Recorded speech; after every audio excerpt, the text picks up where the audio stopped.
Hello champions, welcome to the next part on the last minute revision of calculus of variation.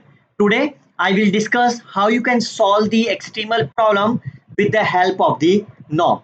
As usual, I will explain you all these shortcut tricks in the 15-second time periods. Myself Dr. Harishkar, you can follow and subscribe my YouTube channel.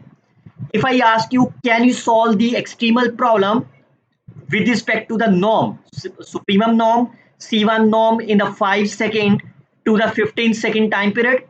Can you solve it?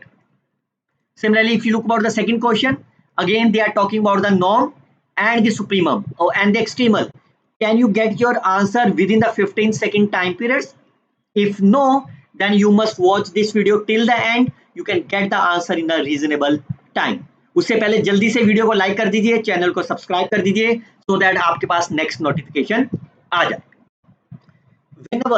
whenever you will see the question related to the supremum C1 norm और कोई और भी norm हो सकता है, LP norm. मैं आपको concept बता देता हूँ, rest of the things you can do it simply.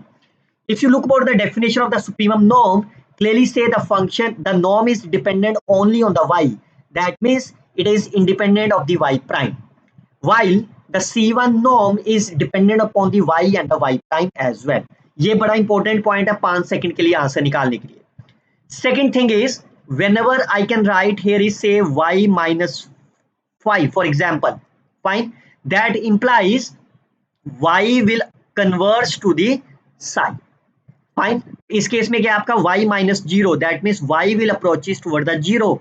इस पहले वाले का मतलब है y will approaches to the zero और सेकंड के लिए y prime will approaches towards the zero. बस इतना शॉर्टकट ट्रिक्स के साथ आप सारे क्वेश्चन सॉल्व कर दो. इससे पहले मैं स्टार्ट करूं वीडियो, क्या आपने मेरा पार्ट 1 देखा हुआ है which are related to the Euler equations, natural boundary conditions and the एक्सट्रीमल्स?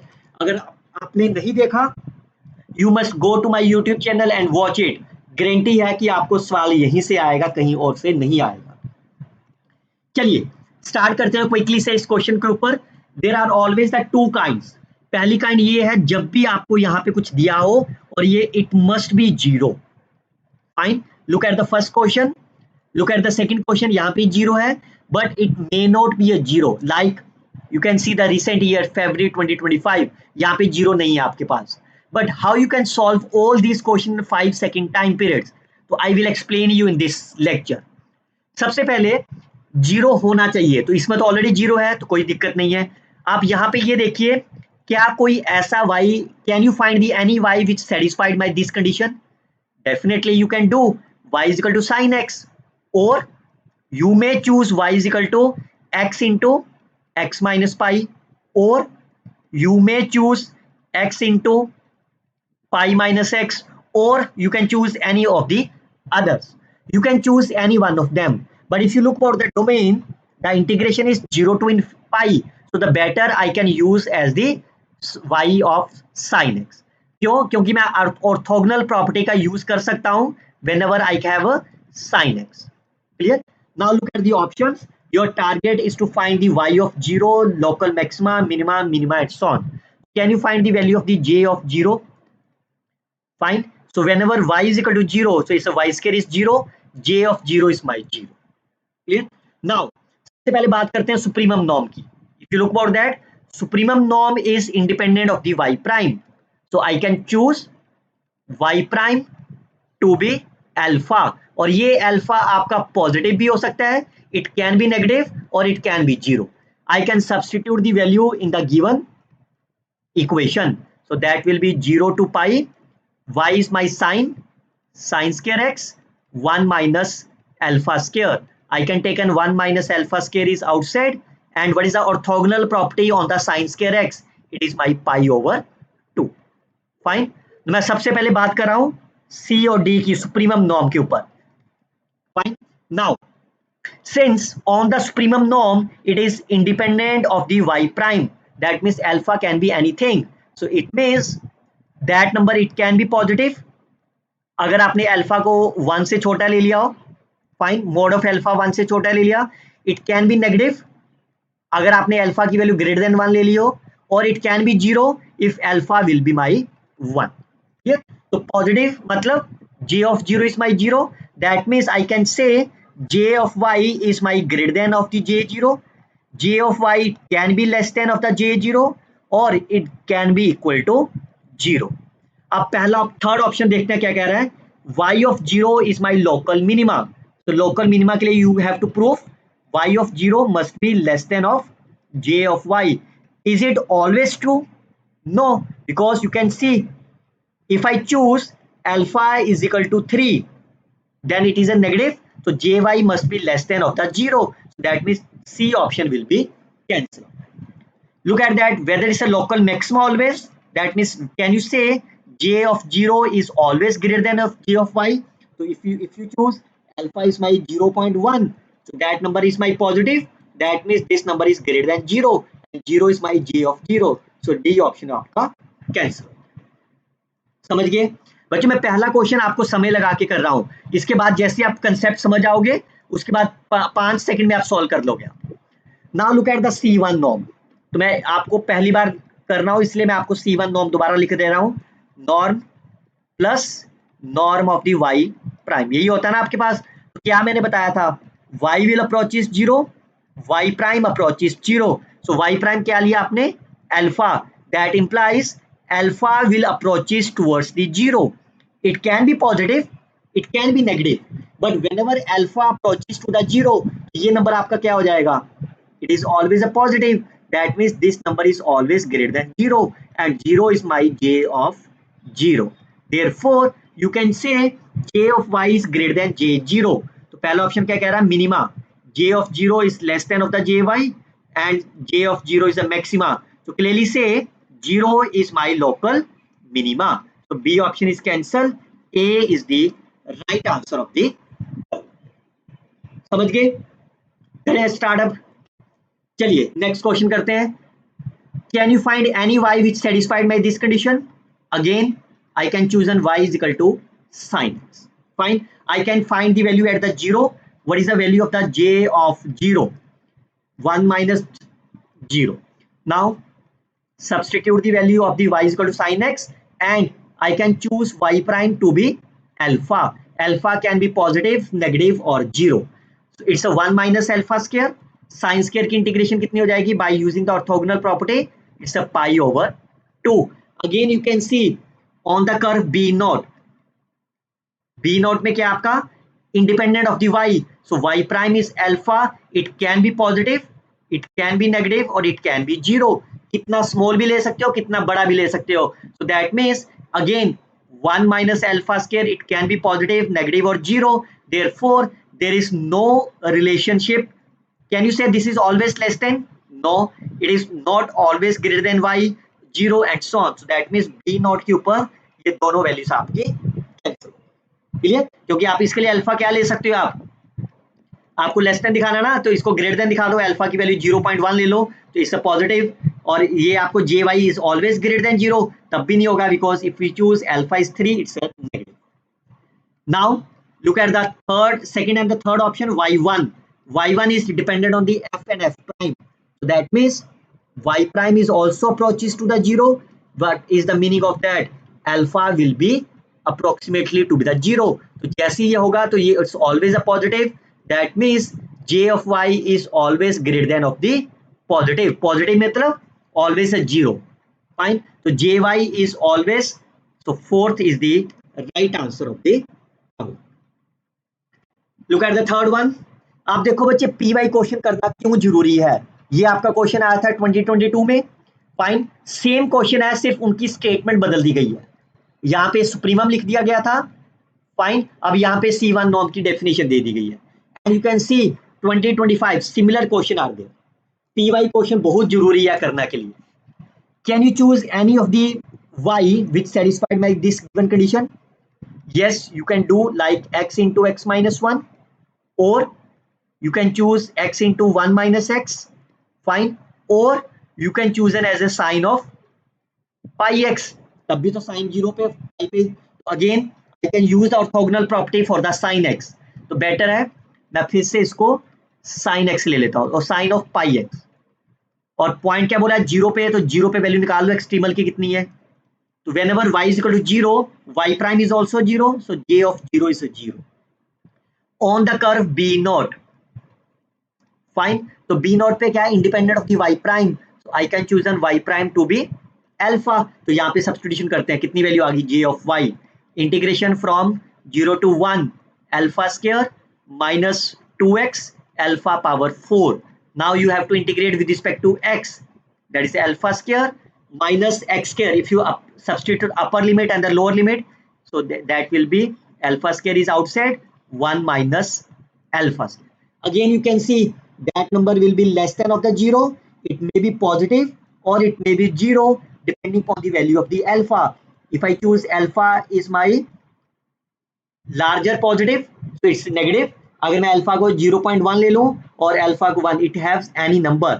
So b naught में आप देखो ये कह रहा है less than 0 always for every, every के लिए नहीं है ये, अगर यहाँ पे लिखा होता फॉर सम, फाइन, यहाँ पे एवरी के सम लिखा होता तो then it is a correct option, but it's every which is not true. Similarly for every it is not true. Clear? चलिए अगला क्या कह रहा है, B1, second and the fourth option B1। तो B1 क्या कह रहा है आपका, y will approaches to the 0 and y prime is also approaches 0. So once the y prime 0, that means alpha will be approximately 0. And when alpha will be 0, that is always greater than 0. Positive हो जाएगा ना ये. And what is the 0? 0 is my j of 0. Therefore, j of y is greater than 0 for every y belongs to the B1. So j of y is less than, that's wrong. D is the right answer of the problem. समझ गए तीनों question? अब question चलते हैं फिर से 2025 में है, but if you look about that, यहां पे आपके पास 0 नहीं दिया हुआ, फाइन, बट अभी तक हमने जो करा था सब जगह पे 0 था, क्लियर? लेकिन फिर से अप्रोच वैसे ही करेंगे, can you find any function y which satisfied by this condition. सबसे पहले y कैसा होगा, you can see your extremal is independent of the x and y, fine, ये आपका एक्सट्रीमल y प्राइम पे ही डिपेंडेंट है ना। तो क्या बताया था मैंने आपको पहली शॉर्टकट ट्रिक्स के पार्ट ए में, whenever the functional is independent of the x and y, तो आपके पास फंक्शन कैसा होगा, always in the form of ax plus b, always. मैं बार बार कह रहा हूं, more detail you can watch my previous lecture. चलिए फिल करते हैं, a और b निकालते हैं।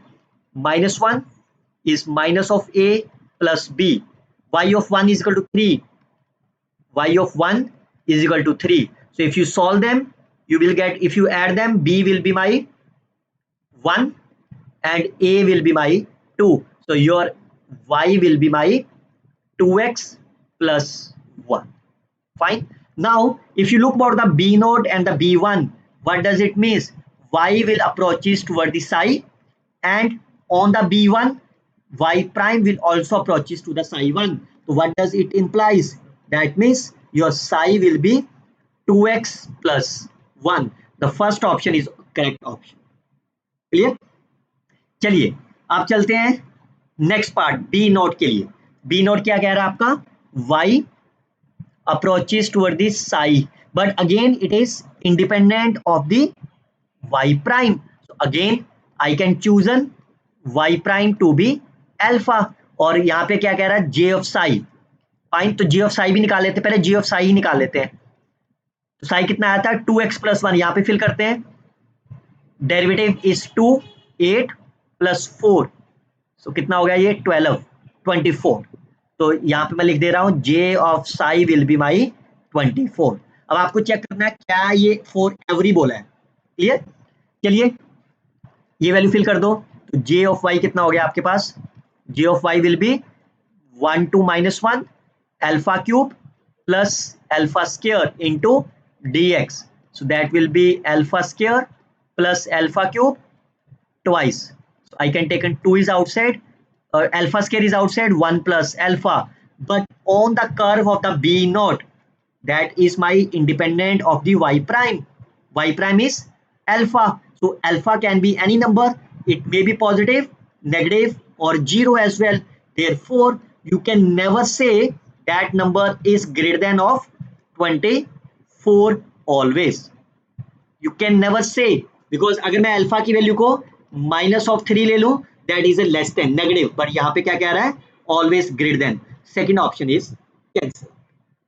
फाइन, मैं फिर कह रहा हूं बच्चों, यहाँ पे अगर फॉर सम लिखा होता that's true, then you can choose an as a alpha, positive बनाना है आपको तो आप कोई नंबर ले सकते थे ना, स्मॉलेस्ट नंबर आप।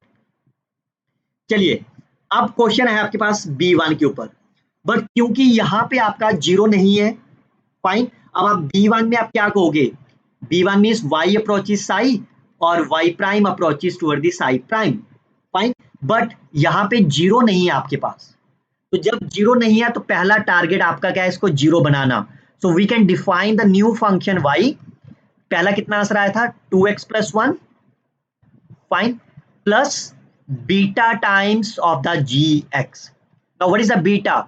You have beta is a very smaller number which is approaches toward the zero, or gx you have to chosen in such a way that it satisfied my homogeneous conditions, homogeneous boundary condition. That means g of -1 must be 0, g of 1 must be 0.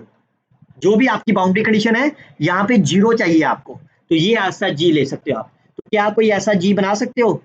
Yes you can do, like of mod x -1, fine, और you can choose an as a x square -1, और you can choose an as a sine of pi x and so on, कोई भी ले सकते हो ना। लेकिन आप देखो इसकी डोमेन जो है वो -1 से 1 है, तो साइन x तो लेके कोई फायदा नहीं है ना, ऑर्थोगोनल प्रॉपर्टी लगेगी नहीं। अगर 0 से 1 होता फिर ऑर्थोगोनल लग जाता आपका। So better is that, because ये पॉलिनोमियल है, I can choose an as x square -1। तो मैं इसको यहां पे लिख दे रहा हूं आपके लिए, 2x + 1 plus beta times x square -1, fine. Now I can substitute the value in the given extremal. पहले इसका y प्राइम निकाल दे रहा हूं आपके लिए, यहाँ लिखा देता हूं, so that will be twice 1 + beta x, fine. तो मैं यहाँ पे वैल्यू फिल कर देता हूं, तो क्या था आपका integration -1 to +1, fine, y prime cube, तो y प्राइम क्यूब कितना हो जाएगा 8, 1 plus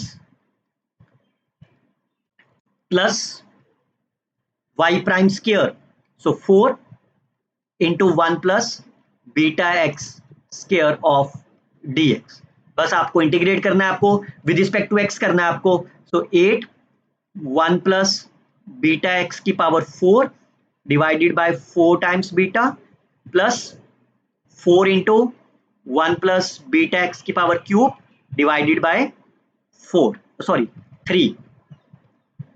3 into beta from -1 to +1। तो ये एक तो कट गया आएगा आपका, 2 हो गया, 2/बीटा इंटू 1 प्लस बीटा की पावर 4 -1 माइनस बीटा की power 4 plus 4/3 times beta into 1 plus x की power cube and 1 minus x की पावर क्यूब, यही तो आएगा ना। नाउ यू कैन सी, इसको खोल लेते हैं, a + b a - b, so that will be a square plus b square and a + b a - b। तो जैसे a + b a - b करेंगे फिर से a + b a - b लग जाएगा, so that will be 2 into 2 beta. तो ये बन गया 4 into बीटा, तो एक बीटा कट जाएगा, 4 to 8, 1 plus beta square plus 1 minus beta square, fine, plus 4/3, इसको खोल दो, a cube plus b cube plus 3a minus 3a, a cube plus b cube plus 3a square, और similarly 1 minus x cube plus 3x, sorry 1 plus minus plus minus, fine, and plus 3x square.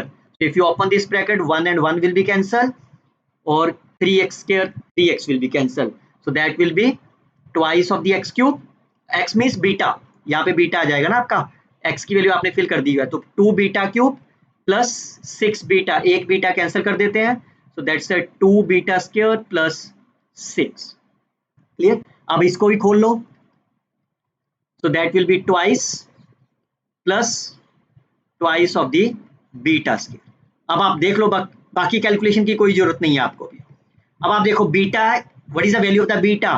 Beta is a number which are near to the zero, fine. तो अगर जैसे and all these numbers सब जगह पे beta क्या लिखा हुआ है, square, so that is always a positive number.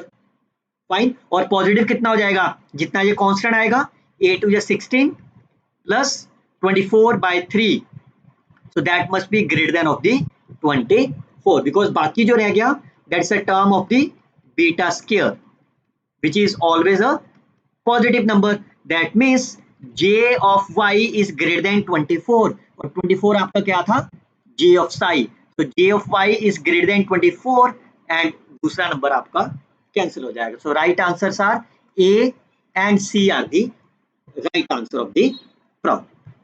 आप बच्चों कोई और फंक्शन भी ले सकते हो जिससे आपको लगता है आपकी कैलकुलेशन आसान हो जाएगी, that you can do it by on.